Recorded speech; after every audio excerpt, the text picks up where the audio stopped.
السلام علیکم ورحمۃ اللہ.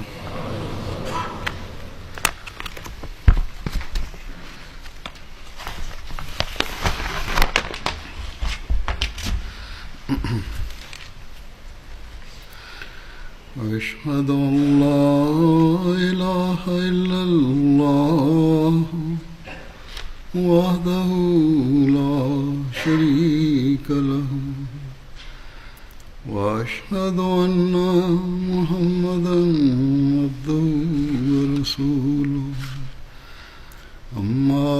بعد فأعوذ بالله من الشيطان الرجيم بسم الله الرحمن الرحيم الحمد لله رب العالمين الرحمن الرحيم مالك يوم الدين إياك نعبد وإياك نستعين اهدنا الصراط المستقيم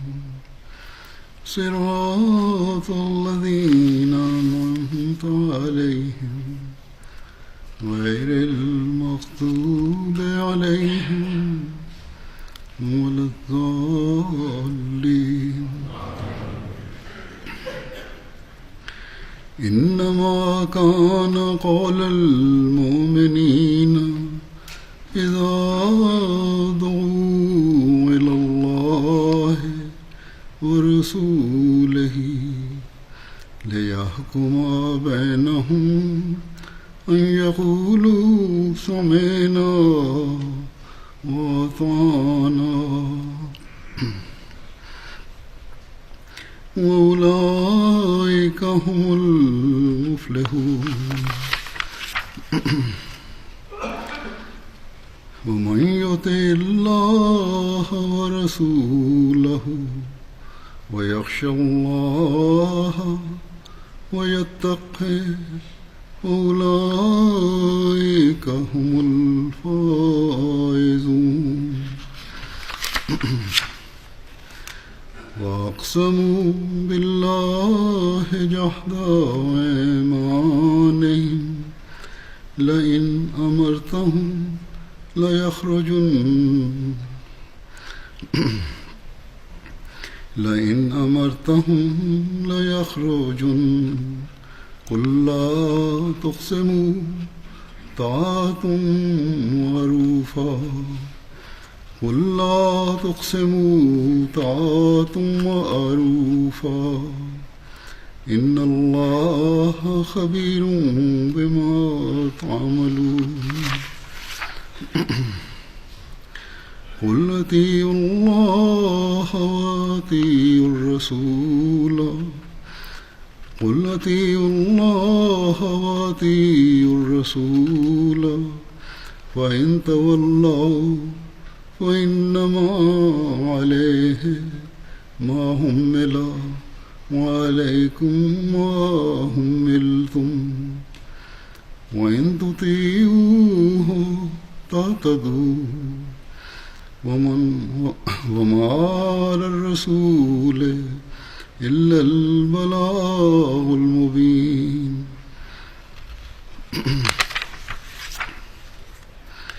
وعد الله الذين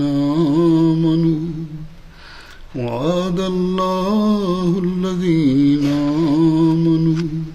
منكم وعملوا الصالحات ليستخلفنهم في الأرض كما استخلف الذين من قبلهم ولا يمكنن لهم دينهم الذي ارتضى لهم ولا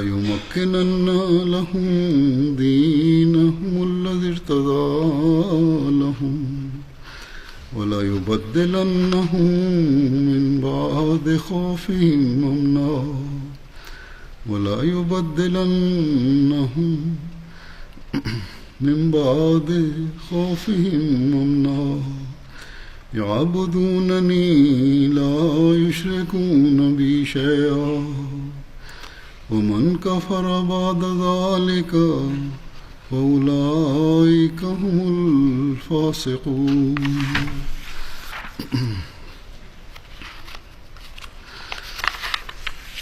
وأقيموا الصلاة وآتوا الزكاة وأطيعوا الرسول وَلَعَلَّكُمْ تُرْحَمُونَ لا تحسبن الذين كفروا معجزين في الأرض ومأواهم النار ولبئس المصير.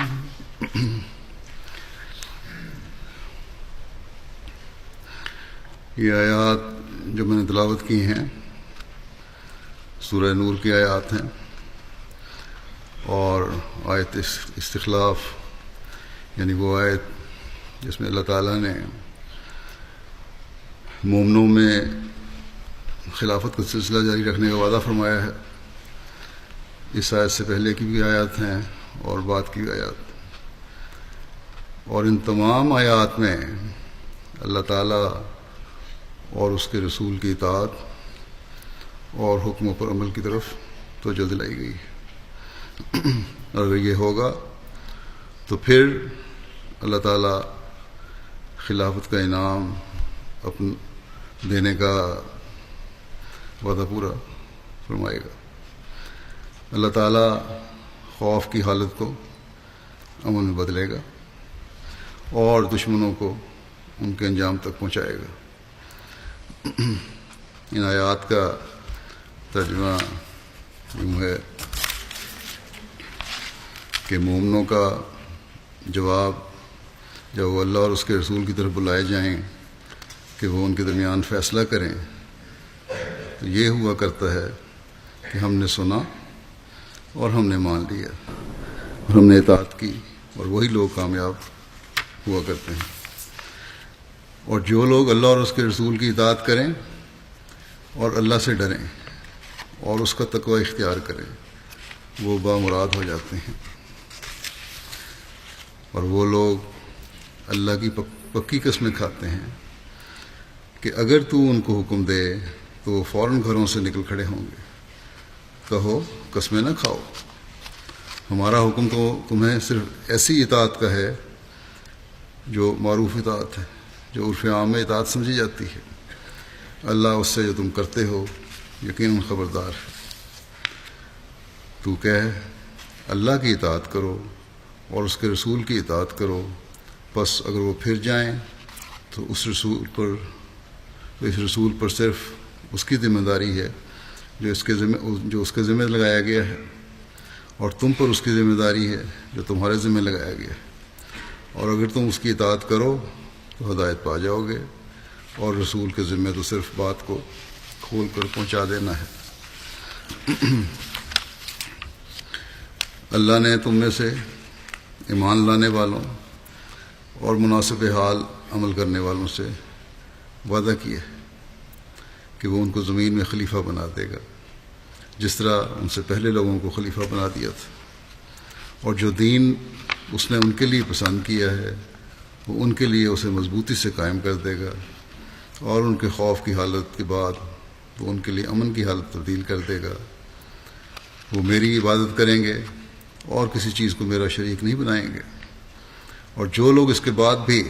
انکار کریں گے وہ نافرمانوں میں سے قرار دیے جائیں گے. اور تم سب نمازوں کو قائم کرو اور زکاتیں دو اور اس رسول کی اطاعت کرو تاکہ تم پر رحم کیا جائے. اور اے مخاطب کبھی خیال نہ کر کہ کفار زمین میں ہمیں اپنی تدبیروں سے عاجز کر دیں گے. ان کا ٹھکانہ تو دوزخ ہے اور وہ بہت برا ٹھکانہ ہے. بس ہر بات اللہ تعالیٰ نے کھول کر بیان فرما دی کہ تم 1000 دعویٰ کرو کہ تم مومن ہو، ایمان لانے والے ہو، لیکن جب تک ہر امتحان اور ہر آزمائش میں ثابت قدم رہتے ہوئے اللہ تعالیٰ اور اس کے رسول کے احکامات پر شرح صدر اور کامل یقین سے عمل نہیں کرو گے، کامیابی نہیں مل سکتی۔ بس حقیقی کامیابی پانے کے لیے اور بامراد ہونے کے لیے اللہ تعالیٰ اور اس کے رسول کی کامل اطاعت ضروری ہے۔ اللہ تعالیٰ کے حکموں پر اللہ تعالیٰ کی رضا حاصل کرنے کے لیے اس کا خوف دل میں رکھتے ہوئے کہ کہیں وہ میرا پیارا محبوب خدا میرے کسی عمل سے مجھ سے ناراض نہ ہو جائے، اللہ تعالیٰ کے حکم پر عمل کرنا ضروری ہے، اور اسی طرح تقویٰ پر قائم ہونا ضروری ہے کہ ہر نیکی اور اعلیٰ اخلاق کو اس لیے کرنا ہے کہ اللہ تعالیٰ کا یہ حکم ہے۔ جب یہ ہوگا تو پھر کامیابیاں بھی ملیں گی اور اللہ تعالیٰ کی امان بھی حاصل رہے گی۔ اگر ہم جائزہ لیں تو اکثر موقع پہ نظر آئے گا کہ اطاعت کے وہ معیار حاصل نہیں کرتے جو ہونے چاہیے۔ اگر کسی بات پر عمل کر بھی لیں تو بڑی بے دلی سے عمل ہوتا ہے، جو مرضی کے خلاف باتیں ہوں۔ اللہ تعالیٰ اور اس کے رسول کے حکم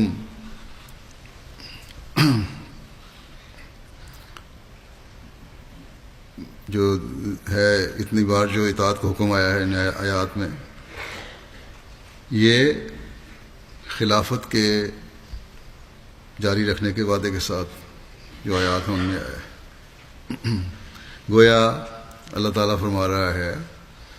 کہ خلافت کا نظام بھی اللہ تعالیٰ اور اس کے رسول کے احکامات اور نظام کا ایک حصہ ہے، بس خلافت کی باتوں پر عمل کرنا بھی تمہارے لیے ضروری ہے۔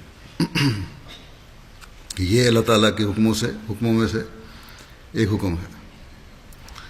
بلکہ قومی اور روحانی زندگی کے جاری رکھنے کے لیے مومنین کے لیے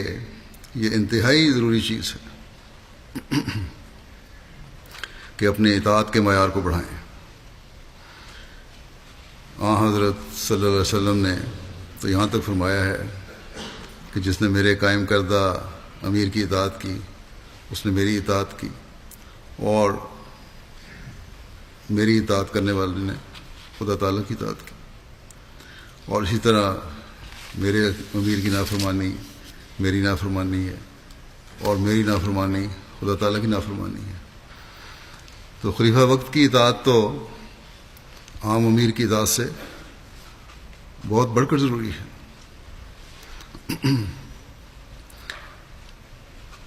دلی خوشی کے ساتھ کامل اطاعت کے نمونے ہمیں صحابہ کی زندگیوں میں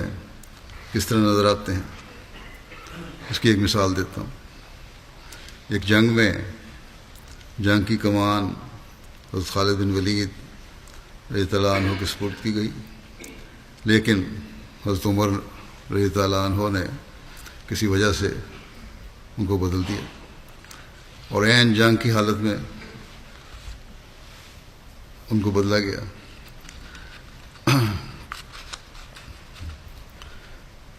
تو بہرحال اس حالت میں خلیفہ وقت کا حکم آیا کہ اب کمان حضرت ابو عبیدہ کریں گے، ان کو دے دیجیے۔ حضرت ابو عبیدہ رضی اللہ عنہ نے اس خیال سے کہ حضرت خالد بن ولید رضی اللہ عنہ بڑی عمدگی سے کمان کر رہے ہیں، ان سے چارج نہیں لیا، لیکن حضرت خالد بن ولید نے کہا کہ آپ فوری طور پر مجھ سے چارج لیں، کیونکہ یہ خلیفہ وقت کا حکم ہے، اور میں بغیر کسی شکوے کے یا دل میں کسی قسم کا خیال لائے بغیر کامل اطاعت کے ساتھ آپ کے نیچے کام کروں گا جس طرح آپ کہیں گے. تو یہ اطاعت کا معیار ہے جو ایک مومن کا ہونا چاہیے. نہ یہ کہ اگر کوئی فیصلہ خلاف ہو جائے تو شکوہ شروع کر دیں، کسی عہدیدار کو ہٹا کر دوسرے کو مقرر کر دیا جائے تو کام کرنا چھوڑ دیں. جو ایسا کرتا ہے نہ تو اس میں اطاعت ہے، نہ اللہ تعالیٰ کا خوف ہے، نہ تقویٰ ہے.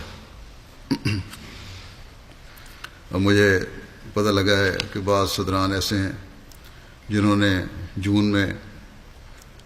اپنے ٹرم ختم ہونے کے سے پہلے نئے قاعدے کے مطابق اس لیے کام چھوڑ دیا ہے کہ اب ہم کیوں کام کریں. کیا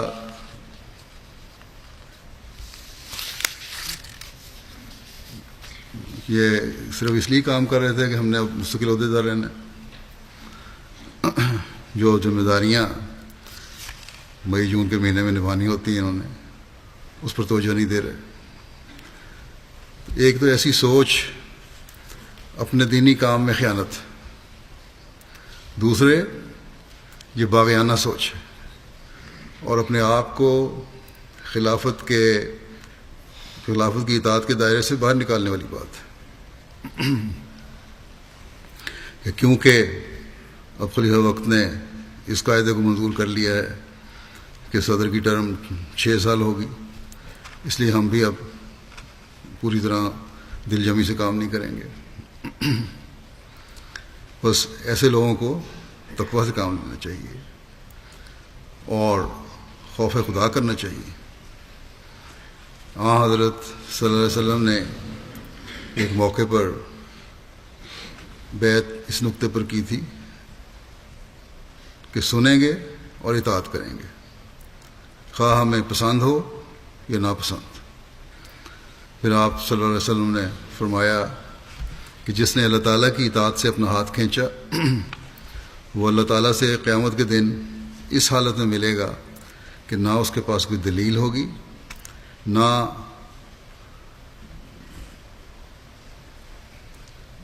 کوئی عذر ہوگا. اور جو شخص اس حال میں مرا کہ اس نے امام وقت کی بیعت نہیں کی تھی تو وہ جاہلیت اور گمراہی کی موت مرا. بس ہم خوش قسمت ہیں کہ امام وقت کی بیعت کی ہم نے اور جاہلوں میں شامل نہیں ہوئے جو امام وقت کے انکاری ہیں. لیکن اگر ہمارے عمل اس قبول کرنے کے بعد بھی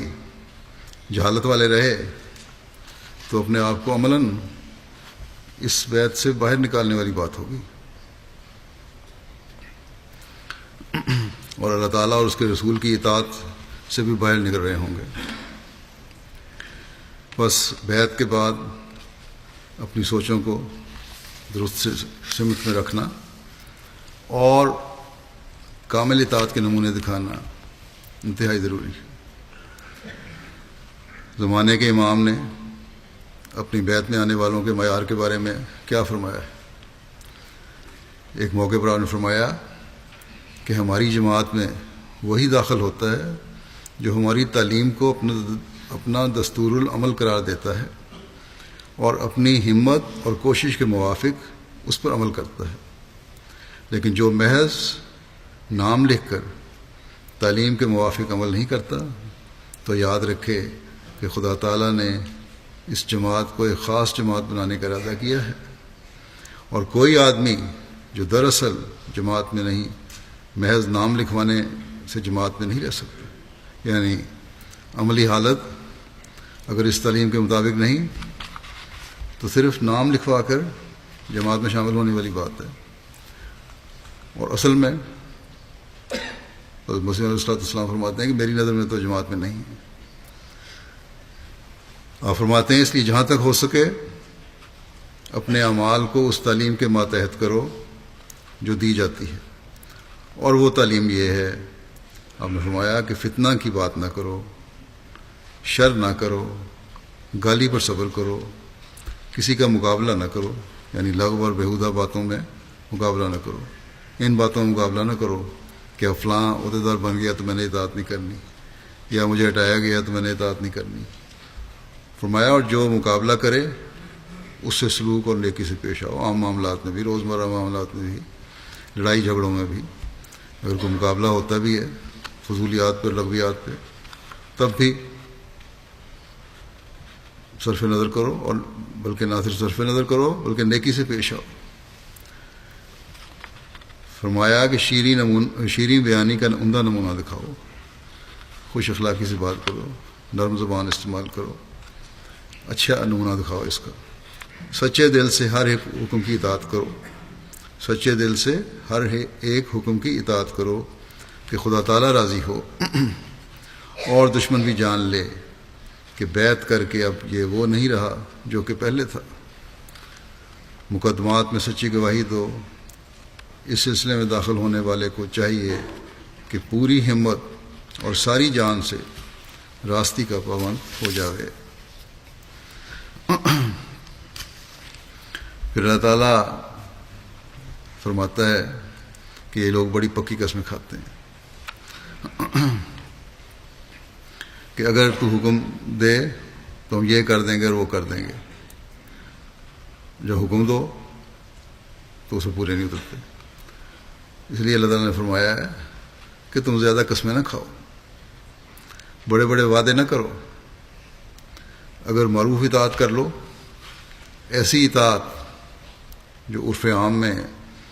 اطاعت سمجھی جاتی ہے، تو ہم سمجھیں گے کہ تم نے حکم مان لیا، ورنہ صرف منہ کے دعوے ہیں، اور اللہ تعالیٰ تمہارے عمل سے بھی باخبر ہے اور تمہارے دلوں کی حالت سے بھی باخبر ہے۔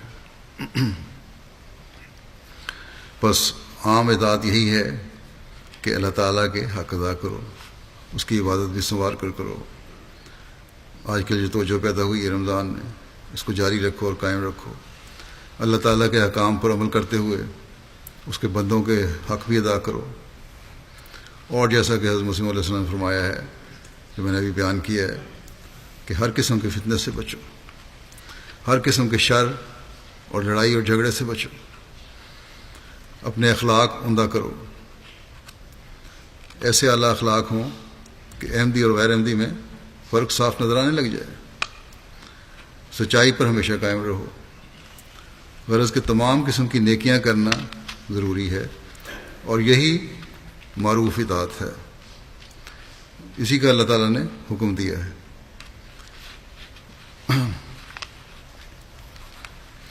اسی بات کا رسول اللہ صلی اللہ علیہ وسلم نے حکم دیا ہے، اور حضرت مسیح علیہ الصلوۃ والسلام نے بھی اسی خواہش کا اظہار کیا اور حکم دیا اپنی جماعت کے افراد کے لیے۔ اور خلافت احمدیہ بھی ان باتوں کے کرنے کی طرف ہی توجہ دلاتی رہتی ہے۔ وہ گزشتہ 111 سال ہو گئے انہی باتوں کی توجہ دلائی جا رہی ہے خلافت کی طرف سے۔ اور اسی طرح یہ بھی ہے کہ انتظامی معاملات میں بھی کامل اطاعت کا نمونہ دکھاؤ، صرف دینی اور روحانی معاملات نہیں، جیسا کہ حضرت خالد بن ولید نے دکھایا تھا۔ اور اس جھگڑے میں نہ پڑو کہ یہ معروف کے زمرے میں بات آتی ہے، نہیں۔ ہاں، اگر اللہ تعالیٰ اور اس کے رسول صلی اللہ علیہ وسلم کے حکم و خلاف کوئی بات ہے تو وہ یقیناً غیر معروف ہے۔ بس یہ جو ہم عہد میں دہراتے ہیں کہ خلیفہ وقت جو بھی معروف فیصلہ کریں گے اس کی پابندی کرنی ضروری سمجھوں گا، اس سے ہر ایک اپنی خود ساختہ تشریح معروف کی فیصلے کی نہ نکالنے لگ جائے کہ یہ فیصلہ معروف ہے اور یہ نہیں ہے۔ بس خالد بن ولید نے یہ نہیں کہا تھا کہ عین جنگ کے درمیان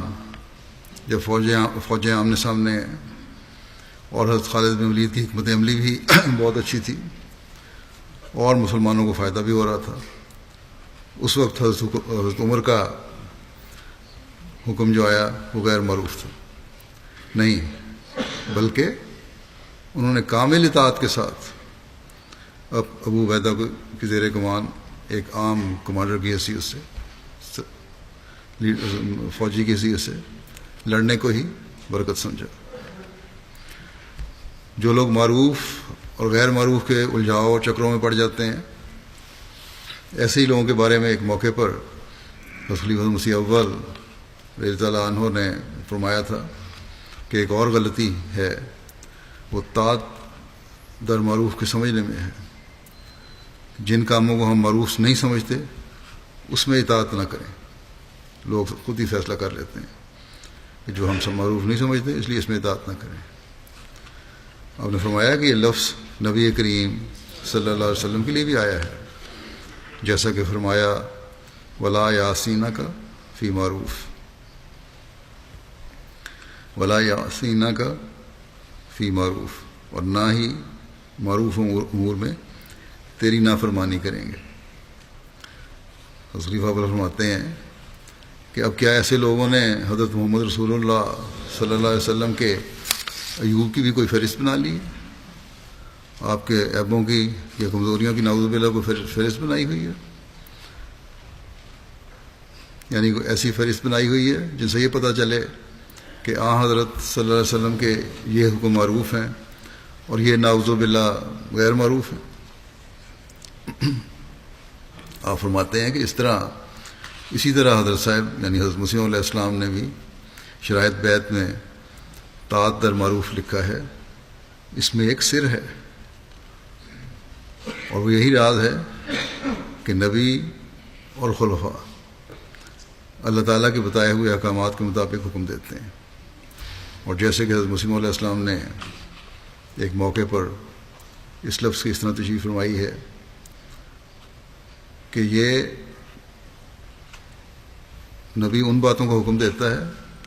جو خلاف عقل نہیں ہے، اور ان باتوں سے منع کرتا ہے جن سے عقل بھی منع کرتی ہے، اور پاک چیزوں کو حلال کرتا ہے اور ناپاک کو حرام ٹھہراتا ہے، اور اس کی تفصیل اللہ تعالیٰ نے ہمیں قرآن کریم میں بیان فرما دی،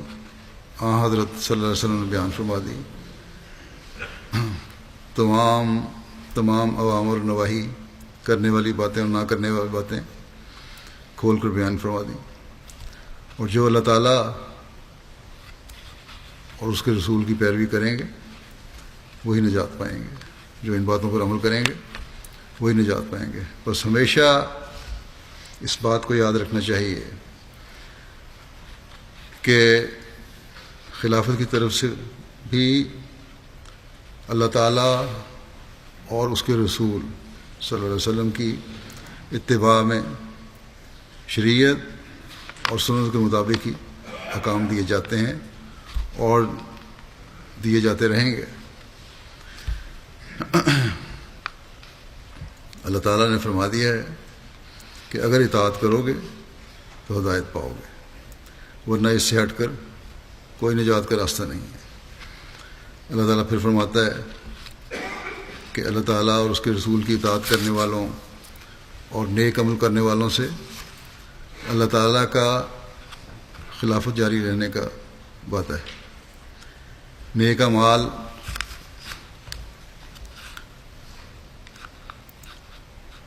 ان کے ہی نہیں ہیں جو اپنی صرف باتوں کی طرف توجہ دیتے ہیں،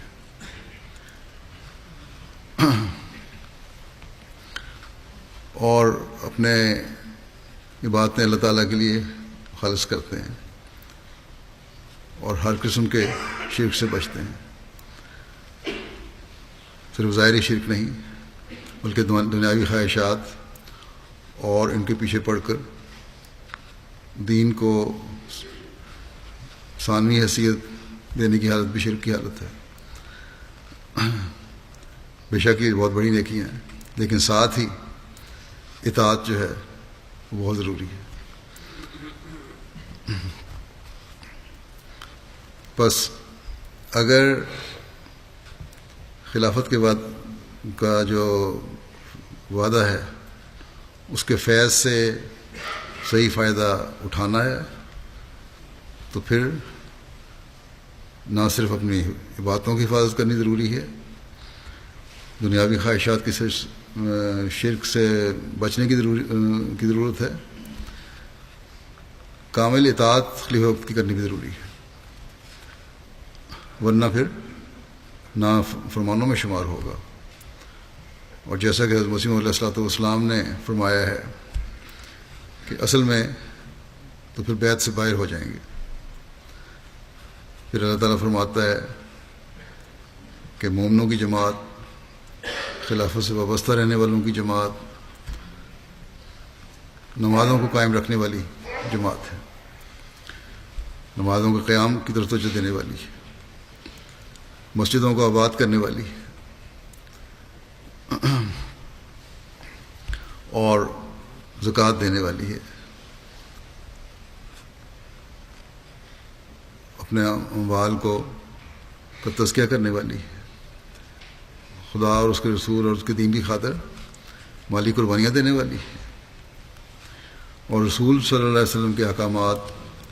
اور آپ صلی اللہ علیہ وسلم کی سنت پر حد الوسع عمل کرنے والی ہے۔ اور جب یہ حالت ہوتی ہے پھر اللہ تعالیٰ ایسے بندوں پر رحم فرماتا ہے۔ بس اللہ تعالیٰ کے رحم کو جذب کرنے کے لیے اپنی حالتوں کو سنوارنے کی ضرورت ہے، اور جب اللہ تعالیٰ کا رحم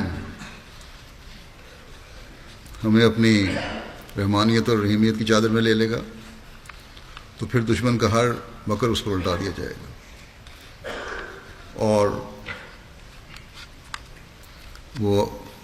اپنے بدترین انجام کو پہنچے گا انشاءاللہ۔ بس اللہ تعالیٰ کے فضلوں کو جذب کرنے کے لیے ہمیں اپنے جائزے لینے کی ضرورت ہے، کس حد تک ہم میں اطاعت کا مادہ ہے، کس حد تک ہم اللہ تعالیٰ کے احکامات پر عمل کر رہے ہیں، کس حد تک ہم اپنی عبادتوں کو سنوار رہے ہیں، کس حد تک سنت پر عمل کرنے کی کوشش کر رہے ہیں، کس حد تک ہماری اطاعت کے معیار ہیں۔ یہ جائزے خود ہمیں اپنے آپ کو لینے چاہیے۔ اب میں حضرت مسلم موعود رضی اللہ عنہ کے حوالے سے بعض باتیں پیش کروں گا جو آپ نے بیان فرمائی مختلف وقتوں میں، کہ کس طرح جماعت کو حضرت مسیح علیہ الصلوۃ والسلام کی وفات کے بعد ایسے حالات کا سامنا کرنا پڑا جو ہر ایک کو بے چین کر رہے تھے، اور پھر خلافت نے سکون بخشا۔ وہ لوگ جو بعد میں پیغامی یا غیر مباح خلافت کے بیعت سے ہٹ گئے اور پیغامی یا غیر مباح کہلائے، ان کا پہلے کیا رویہ تھا، اور پھر خلافت ثانیہ کے انتخاب کے بعد کیا رویہ تھا، کس قسم کے ان کے خیالات تھے پہلے اور پھر بعد میں۔ پھر دشمن حضرت مسیح علیہ الصلوۃ والسلام کی وفات کے بعد کس طرح خوش تھا، لیکن حضرت خلیفہ اول کے خلیفہ منتخب ہونے کے بعد کس طرح کسیاہٹ کا اظہار کیا، اور پھر حضرت خلیفۃ المسیح اول کی وفات کے بعد مخالفین احمدیت کو ایک اور امید پیدا ہوئی کہ اب جماعت ٹکڑے ٹکڑے ہو جائے گی، لیکن پھر اللہ تعالیٰ نے مومنوں کی جماعت کو کس طرح سنبھالا، اور پھر کس طرح خوف کی حالت کو امن کی حالت میں بدلا۔ یہ چند تاریخی حوالے ہیں جو نوجوانوں اور کامل والوں کو کی ایمان میں مضبوطی کے لیے بھی ضروری ہیں، یہ آپ سامنے رکھنا چاہتا ہوں، اور اس لیے بھی ضروری ہے کہ ہر ایک کو کچھ نہ کچھ تاریخ سے آگاہی بھی ہونی چاہیے۔ حضرت صلی اللہ علیہ وسلم کے وقت جو مسلمانوں کی حالت تھی آپ کی وفات کی اس وصال کے وقت، وہ بیان فرماتے ہوئے حضرت مسلم نے فرمایا کہ حضرت مسیح علیہ الصلوۃ والسلام کی وفات کے وقت بھی، وصال کے وقت بھی ہمارا یہ حال تھا۔ آپ فرماتے ہیں کہ حضرت مسیح موعود علیہ السلام کی وفات کے وقت بھی جماعت کی ذہنی کیفیت وہی تھی جو حضرت صلی اللہ علیہ وسلم کے وقت میں صحابہ کی تھی، چنانچہ ہم سب یہی سمجھتے تھے کہ حضرت مسیح علیہ السلام کی ابھی وفات نہیں پا سکتے، اس کا نتیجہ یہ تھا کہ کبھی 1 منٹ کے لیے بھی ہمارے دل میں یہ خیال نہیں آیا تھا کہ حضرت مسیح علیہ الصلوۃ والسلام جب فوت ہو جائیں گے تو کیا ہوگا۔ آپ فرماتے ہیں کہ میں اس وقت بچہ نہیں تھا بلکہ جوانی کی عمر کو پہنچا ہوا تھا، میں مضامین لکھا کرتا تھا، میں ایک رسالے کا ایڈیٹر بھی تھا، مگر میں اللہ تعالیٰ کی قسم کھا کر کہتا ہوں کہ کبھی 1 منٹ بلکہ 1 سیکنڈ کے لیے بھی میرے دل میں یہ خیال نہیں آیا کہ حضرت مسیح علیہ السلام وفات پا جائیں گے۔ حالانکہ آخری سالوں میں متواتر حضرت مسیح علیہ السلام کو ایسے علامات ہوئے جن میں آپ کی وفات کی خبر ہوتی تھی، اور آخری ایام میں تو ان کی کثرت اور بھی بڑھ گئی تھی، مگر باوجود اس کے کہ حضرت مسیح علیہ السلام کو ایسے علامات ہوتے رہے ہیں، اور باوجود اس کے کہ بعض الہامات و کشوف میں آپ کی وفات کے سال اور تاریخ وغیرہ کی بھی تعین تھی، اور باوجود اس کے کہ ہم الوصیت میں پڑھتے تھے، ہم یہی سمجھتے تھے کہ یہ باتیں شاید آج سے 2 صدیاں بعد پوری ہوں گی، اس لیے اس بات کا خیال بھی دل میں نہیں گزرتا تھا کہ جب حضرت مسیح علیہ السلام وفات پا جائیں گے تو کیا ہوگا۔ اور چونکہ ہماری حالت ایسی تھی کہ ہم سمجھتے تھے کہ حضرت مسیح علیہ السلام ہمارے سامنے فوت ہی نہیں ہو سکتے، اس لیے جب واقعے میں آپ کی وفات ہو گئی تو ہمارے لیے یہ باور کرنا مشکل تھا کہ آپ فوت ہو چکے ہیں۔ چنانچہ آپ لکھتے ہیں کہ مجھے خوب یاد ہے کہ حضرت مسیح علیہ السلام کی وفات کے بعد جب آپ کو غسل دیکھ کر کفن پہنایا گیا تو چونکہ ایسے موقع پر بعض دفعہ ہوا کے جھونکے سے کپڑا ہل جاتا ہے یا بعض دفعہ مونچھیں ہل جاتی ہیں، بال ہل جاتے ہیں، اس لیے بعض دوست دوڑتے ہوئے آتے اور کہتے کہ حضرت مسیح علیہ السلام تو زندہ ہیں، ہم نے آپ کا کپڑا ہلتے دیکھا ہے یا مونچھوں کے بالوں کو ہلتے دیکھا ہے، اور بعض کہتے کہ ہم نے کفن کو ہلتے دیکھا ہے۔ اس کے بعد جب حضرت مسیح علیہ السلام کی نعش کو قادیان لایا گیا تو اسے باغ میں ایک مکان کے اندر رکھ دیا گیا، کوئی 8-9 بجے کا وقت ہوگا۔ یہ واقعہ بیان کرنے کے بعد کہ وفات کے بعد تو یہ حالت تھی ہم سب کی۔ پھر کہتے ہیں جب قادیان پہنچی ہے نعش 8-9 بجے کا وقت ہوگا تو باغ میں خواجہ کمال الدین صاحب باغ میں پہنچے اور مجھے علیحدہ لے جا کر کہنے لگے کہ میاں کچھ سوچا بھی ہے کہ اب حضرت صاحب کی وفات کے بعد کیا ہوگا؟ میں نے کہا کچھ ہونا تو چاہیے، مگر یہ کہ کیا ہو اس کے متعلق میں کچھ نہیں کہہ سکتا۔ وہ کہنے لگا کہ میرے نزدیک ہم سب کو حضرت مولوی صاحب حضرت خلیفۃ المسیح اول رضی اللہ عنہ کی بیعت کر لینی چاہیے۔ آپ فرماتے ہیں کہ اس وقت کچھ عمر کے لحاظ سے بھی اور کچھ اس وجہ سے بھی کہ میرا مطالعہ باوجود اس کے مطالعہ کرتا تھا لیکن پھر بھی کم تھا، میں نے کہا کہ حضرت مسیح علیہ السلام نے تو یہ کہیں نہیں لکھا کہ آپ کے بعد کسی اور کی بیعت کر لیں، اس لیے حضرت مولوی صاحب کی ہم کیوں بیعت کریں؟ آپ لکھتے ہیں گول وصیت میں اس کا ذکر تھا مگر اس وقت میرا ذہن اس طرف گیا ہی نہیں۔ پھر آپ لکھتے ہیں کہ فرماتے ہیں کہ انہوں نے اس پر میرے ساتھ بحث شروع کر دی اور کہا کہ اگر اس وقت ایک شخص کے ہاتھ پر بیعت نہ کی گئی تو ہماری جماعت تباہ ہو جائے گی۔ پھر انہوں نے کہا کہ رسول کریم صلی اللہ علیہ وسلم کی وفات کے بعد بھی تو یہی ہوا تھا کہ قوم نے حضرت ابوبکر کی بیعت کر لی تھی۔ یہ بڑی اہم بات ہے کہ اس وقت خواجہ صاحب یہ فرما رہے ہیں کہ حضرت صلی اللہ علیہ وسلم کے بعد قوم نے حضرت ابوبکر کی بیعت کر لی تھی اور آپ کو خلیفہ تسلیم کر لیا تھا۔ پھر خواجہ صاحب نے کہا کہ اس لیے اب ہمیں ایک شخص کے ہاتھ پر بیعت کر لینی چاہیے،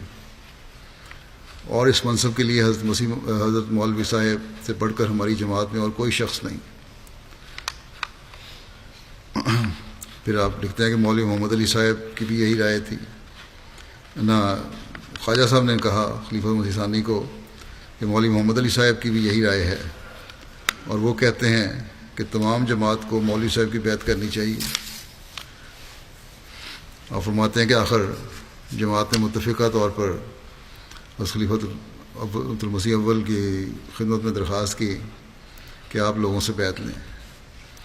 اس پر باغ میں تمام لوگوں کا اجتماع ہوا، اور اس میں حضرت خلیفہ اول نے ایک تقریر کی اور فرمایا کہ مجھے امامت کی کوئی خواہش نہیں، میں چاہتا ہوں کہ کسی اور کی بیعت کر لی جائے۔ چنانچہ آپ نے، حضرت مسلم موت فرماتے ہیں کہ آپ نے اس سلسلے میں پہلے میرا نام لیا، پھر ہمارے نانا جان میر ناصر نواب صاحب کا نام لیا، پھر ہمارے بہنوئی نواب محمد علی خان صاحب کا نام لیا، اسی طرح بعض اور دوستوں کے نام لیے،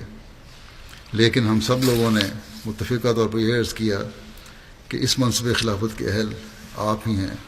چنانچہ سب لوگوں نے آپ کی بیعت کر لی۔ بلکہ بعض روایات کے مطابق تو خواجہ صاحب نے یہ اشتہار بھی، اعلان بھی شائع کروایا تھا کہ رسالہ الوصیت کی روح سے ہمیں اپنا ایک واجب الاطاعت خلیفہ منتخب کرنا چاہیے، اور اس کے لیے خلیفہ مسیح اول کا نام پیش کیا تھا۔ تو بہرحال یہ کہ ان کی پہلے سوچ تھی لوگوں کی، اور حالات کی وجہ سے اپنے مقاصد پورا کرنے کے لیے ہو سکتا ہے یہ سوچ ہو، ان لوگوں نے خلیفہ مسیح اول کی بیعت تو کر لی، لیکن دل میں جو اطاعت خلافت کی سچی روح ہونی چاہیے وہ نہیں تھی، اور دل میں کچھ اور تھا۔ اس لیے اس تدبیر و فکر میں بھی رہتے تھے کہ کس طرح خلافت پر انجمن کو بالا سمجھا جائے یا کیا جائے، اور پھر سب اختیار انجمن کے ذریعے سے اپنے قبضہ میں لے لیں۔ یہ بھی نمائندین کا خیال تھا۔ ان لوگوں کی اس نیت کا ذکر کرتے ہوئے حضرت مسلم موعود رضی اللہ عنہ فرماتے ہیں کہ ابھی آپ کی بیعت پر 15-20 دن ہی گزرے تھے، یعنی خلیفہ اول کی بیعت 15-20 دن گزرے تھے کہ ایک دن مولوی محمد علی صاحب مجھے ملے اور کہنے لگے کہ میاں صاحب، کبھی آپ نے اس بات پر غور بھی کیا ہے کہ ہمارے سلسلے کا نظام کیسے چلے گا؟ میں نے کہا اس پر اب اور غور کرنے کی کیا ضرورت ہے، ہم نے حضرت مولوی صاحب کی بیعت جو کر لی ہے۔ وہ کہنے لگے وہ تو ہوئی پیری مریدی، سوال یہ ہے کہ اس سلسلے کا نظام کس طرح چلے گا۔ میں نے کہا کہ میرے نزدیک تو اب یہ بات غور کرنے کے قابل ہی نہیں، کیونکہ جب ہم نے ایک شخص کی بیعت کر لی ہے تو اس امر کو اچھی طرح سمجھ سکتا ہے کہ کس طرح سلسلے کا نظام قائم کرنا چاہیے، ہمیں اس میں دخل دینے کی کیا ضرورت ہے۔ اس پر وہ خاموش تو ہو گئے، مگر کہنے لگے کہ یہ بات غور کے قابل ہے، تسلی نہیں ہوئی۔ تو اس سے بات سے ان لوگوں کے اندرونی حالات کا پتہ چل جاتا ہے، اندرونی دلی حالت کا پتہ چل جاتا ہے کہ حضرت خلیفہ مسیح اول کی بیعت بھی کسی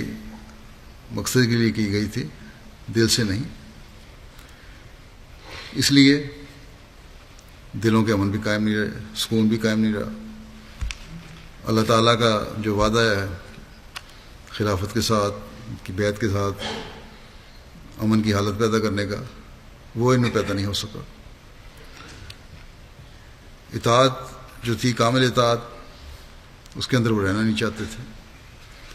اور اس روحانی نظام کو بھی دنیاوی نظام کی طرح چلانا چاہتے تھے۔ اور پھر نتیجہ بھی دیکھ لیا کہ اب نام کے یہ لوگ رہ گئے، چند ایک یا چند 100 شاید ہوں کہیں، اور جو ان کے حقیقت میں ان کے بلکہ چند ایک ہی کہنا چاہیے جو ان کے بنائے ہوئے نظام کے مطابق ان کے ساتھ ہیں۔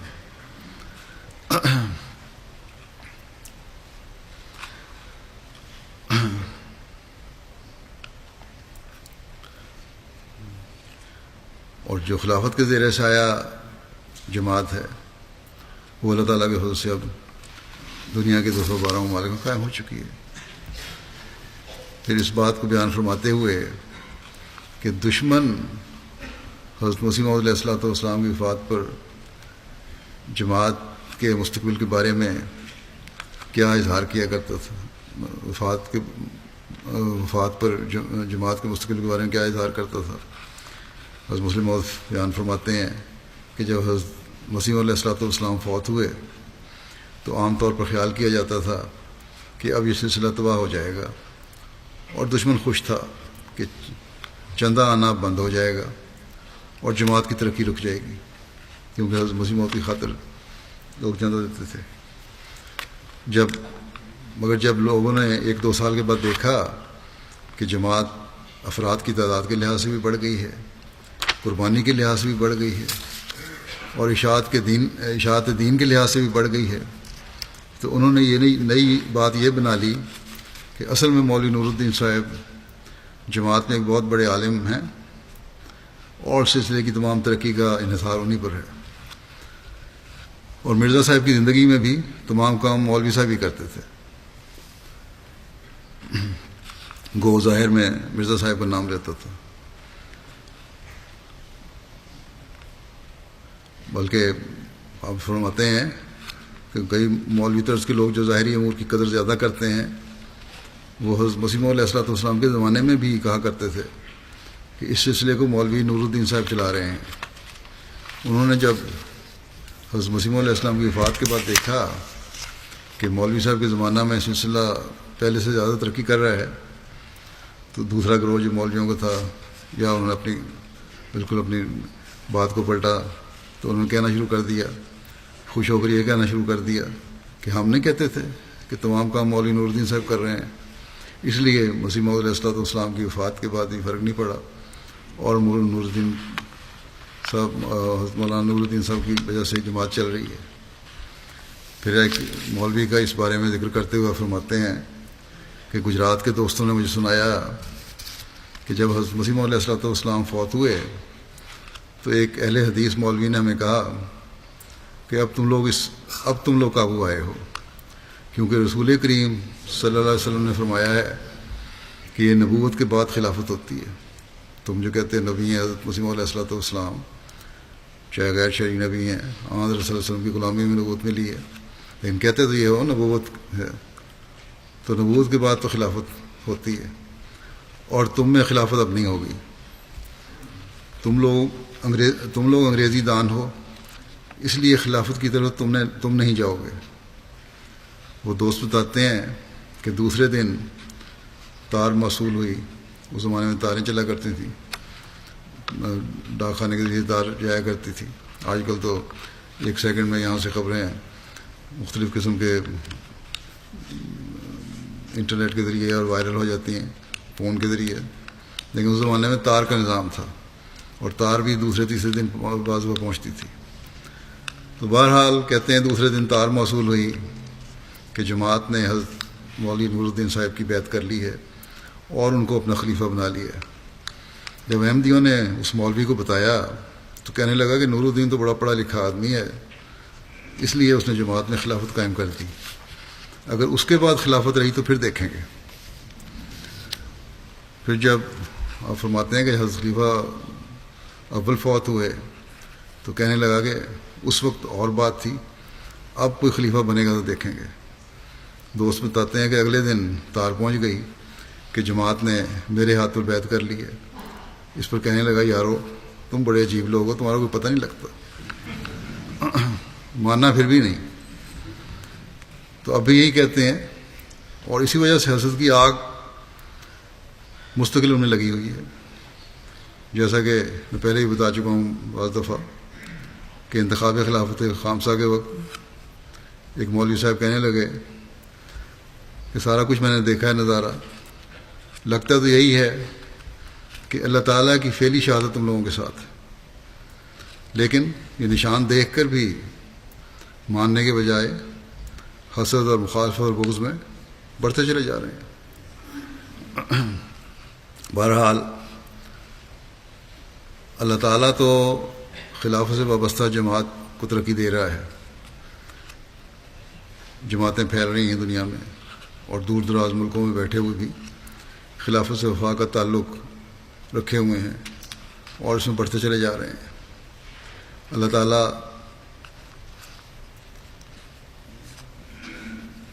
خلافت اور جماعت سے جڑنے والوں کی رہنمائی بھی فرماتا ہے اور ان کی طرف اس خلافت کی طرف لے کر بھی آتا ہے، خود کس طرح لے کر آتا ہے، اس کی ایک دو مثالیں میں پیش کر دیتا ہوں.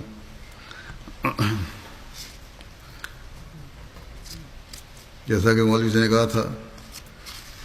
کہ اللہ تعالیٰ کی فعلی شہادت تمہارے ساتھ ہے، تو اللہ تعالیٰ کی فعلی شہادت کے ساتھ ہونے کا ایک مثال یہ ہے، اور یہ اس لیے ہے کہ حضرت صلی اللہ علیہ وسلم کی حقیقی غلام ہم ہیں، اور اصل تعلیم اللہ تعالیٰ کی حقیقی تعلیم کو ہم دنیا میں پھیلا رہے ہیں. ایک دور دراز ملک ہے گنی بساؤ، وہاں کی ایک معمر خاتون ہے، کہتی ہیں کہ ایک دن میں نے خواب میں دیکھا کہ ہمارے مشنری انہیں کتاب دیتے ہیں اور کہتے ہیں کہ تمہاری نجات اسی کتاب میں ہے. خواب میں کہتی ہیں جب میں نے کتاب کھولتی ہوں تو اس میں ایک تصویر بھی ہوتی ہے. میں مشنری سے پوچھتی ہوں کہ یہ کون ہے، تو وہ بتاتے ہیں کہ یہ خلیفۃ المسیح ہے جن کو اللہ تعالیٰ نے اب چنا ہے.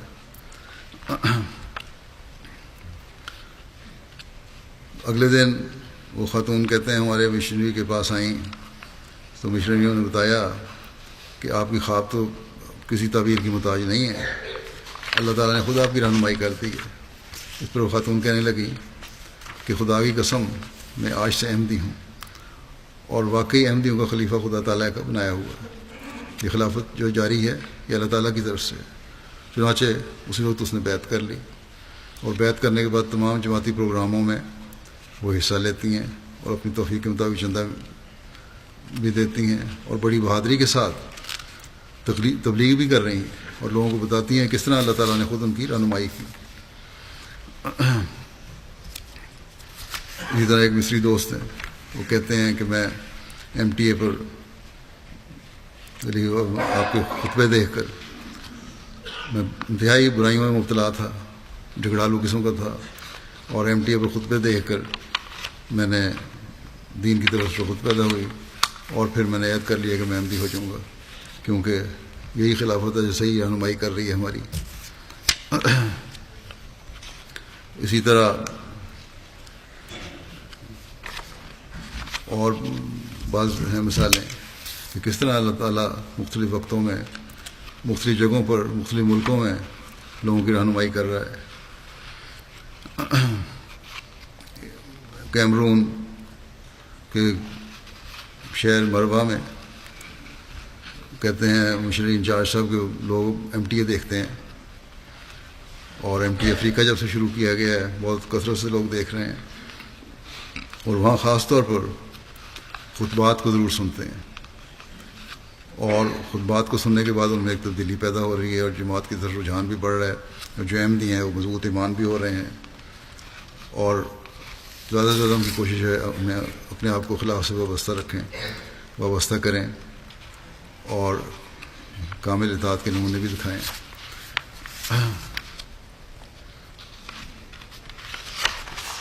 بہرحال یہ خلافت اور سے تعلق اور محبت جو ہے یہ اللہ تعالیٰ کا پیدا کرتا ہے، اور جب تک خلافت احمدیہ سے یہ تعلق اور محبت رہے گا، خوف کی حالت بھی امن میں بدلتی رہے گی، اور اللہ تعالیٰ لوگوں کے تسلی کے سامان بھی پیدا فرماتا رہے گا.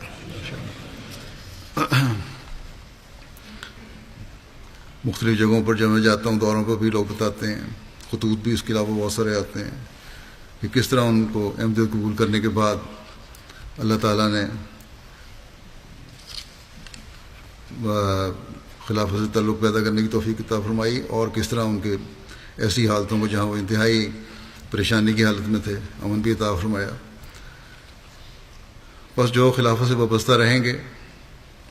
اللہ تعالیٰ اور اس کے رسول کے حکموں پر عمل کرتے رہیں گے، اپنی نمازوں کی حفاظت کریں گے، تزکیہ نفس اور تزکیہ اموال کرتے رہیں گے، اطاعت میں اعلیٰ معیار قائم کرتے رہیں گے، وہ انشاءاللہ تعالیٰ اللہ تعالیٰ کے فضلوں کے وارث بنتے رہیں گے. بس خلافت احمدیہ کے ذریعے ہی دنیا اب امت واحدہ بننے کا نظارہ بھی دیکھ سکتی ہے، اور اس کے بغیر نہیں. بس اس کے حصول کے لیے اللہ تعالیٰ کے فضلوں کو دائمی طور پر حاصل کرنے کے لیے افراد جماعت کو، ہم میں سے ہر ایک کو ہمیشہ دعائیں کرتے رہنا چاہیے کہ اللہ تعالیٰ اس فیض کو ہم پہ ہمیشہ جاری رکھے. تو دعاؤں اور اللہ تعالیٰ کے فضل سے ہم تمام دنیا کو مسلمان بنانے والے ہوں، امت واحدہ بنانے والے ہوں، اور حضرت صلی اللہ علیہ وسلم کے جھنڈے تلے لانے والے ہوں. اللہ تعالیٰ ہم سب کو اس کی توفیق عطا فرمائے. گزشتہ خطبے میں جو یہاں مسجد کا افتتاح کا خطبہ تھا، اس میں ایک ذکر کرنا بھول گیا تھا کہ اس مسجد کی جو بنیاد رکھی گئی تھی، میں سفر کی وجہ سے، میں کینیڈا کے سفر پہ تھا، شاید نہیں بلکہ تھا، جا رہا تھا، جو انہوں نے تاریخ مقرر کی ہے، اور جو تاریخ تھی وہ میرے سفر پہ جانے کے بعد کی تھی. تو بہرحال اینٹ پہ دعا کروا کے انہوں نے مجھ سے لے لی تھی، اور اس مسجد کی بنیاد 10 اکتوبر 2016 کو دعاؤں کے ساتھ مکرم عثمان چینی صاحب مرحوم نے رکھی تھی، اور اس مسجد کی بنیاد کے ساتھ ہی سارے پروجیکٹ کی بھی تعمیر پہ شروع ہوئی تھی. تو بنیاد، اس مسجد کی بنیاد مکرم عثمان چینی صاحب کی ہے، کی طرف سے نے رکھی تھی. اور اس طرح ایک کہہ سکتے ہیں ہم کہ اللہ تعالیٰ کے فضل سے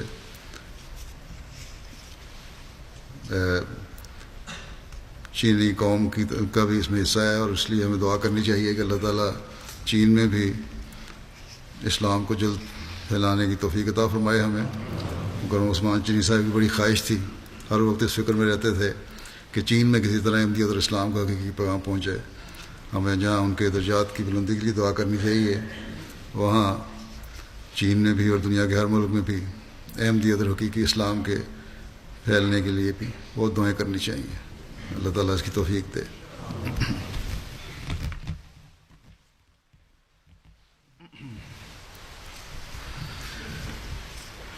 الحمد لله نحمده ونستعينه ونستغفره ونؤمن به ونتوكل عليه ونعوذ بالله من شرور أنفسنا ومن سيئات أعمالنا. من يهده الله فلا مضل له ومن يضلل فلا هادي له. ونشهد أن لا إله إلا الله ونشهد أن محمدا عبده ورسوله. عباد الله رحمكم الله، إن الله يأمر بالعدل والإحسان وإيتاء ذي القربى وينهى عن الفحشاء والمنكر والبغي يعظكم لعلكم تذكرون. اذكروا الله يذكركم وادعوه يستجب لكم ولذكر الله أكبر.